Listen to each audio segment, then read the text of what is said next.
Hi, my name is Billy Gould. I am a bass player and also produce and record the band Faith No More. I work with a lot of other groups too. As a producer, I have a label called Cool Arrow Records, and I do a lot of production on the bands on my label.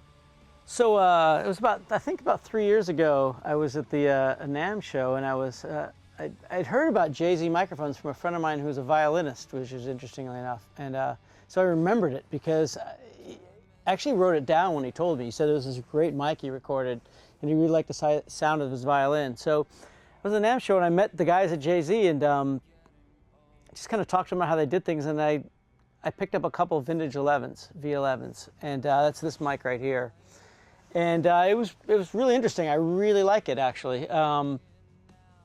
What I thought was really interesting is they're very big and clear mics, but they have this girth to them. You can't really use them for everything, but for the things that I use them for, they're pretty cool. Well, one thing is room mics for drums. You get a lot of the kick drum, and you get a lot of that low presence, which can be really nice and give it a lot of weight. Another thing that's really cool, well, for vocals, like on the Faith No More record, we used it for the song Superhero, and it was just, it isn't, with Mike's voice, it isn't perfect for every song, but for this song, it was a really good match because it was aggressive, but it was deep, and we didn't need to double anything with it, and it just was kind of like hit the spot. So occasionally I'll see if it works. Sometimes it works, and sometimes it doesn't for vocals. Another thing I've used it for is piano, interestingly enough, that just for a certain sound that kind of fit with things that this mic kind of did better than anything because it just has a different frequency pattern that just kind of fit into what we were doing. So what I noticed was we threw these up because the condensers, I thought they might be interesting as overheads, and they were extremely like present and stark and focused, but it wasn't till I moved them into the back of the room when I got the whole kit, but with the kick drum on the bottom, that it made sense for me. And I scattered them about 12 feet apart, and it's just a really nice sound to bring in where I don't really have to boost much later when I'm mixing with the room mics. This just kind of fills in the space really nice.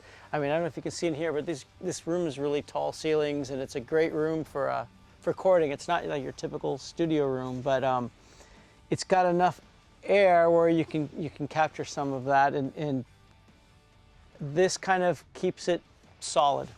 The late 80s, I got my first real microphone that was like a decent mic, and I use that for everything. And what I think, if you're starting to record, whatever you can get your hands on, it's all good. Just learn what it does well, because everything does something well. It does probably a lot of things not so well, but you'll always find with use that there's something that it does really well on. And I think the real point is just to work with what you have and really get to know it well enough where you can make the best out of it. And as you try out more things as you go on and you accumulate more things, you know what to do with the things you already have, and you know how to add what comes in to what you have. And I think that's a really solid way towards getting better at recording. And it also means that you don't have to stop just because you don't have the right gear. I think you should always make music with whatever gear you have. And if you can be happy with that, and you can find a way to make yourself happy with that, then it always gets better.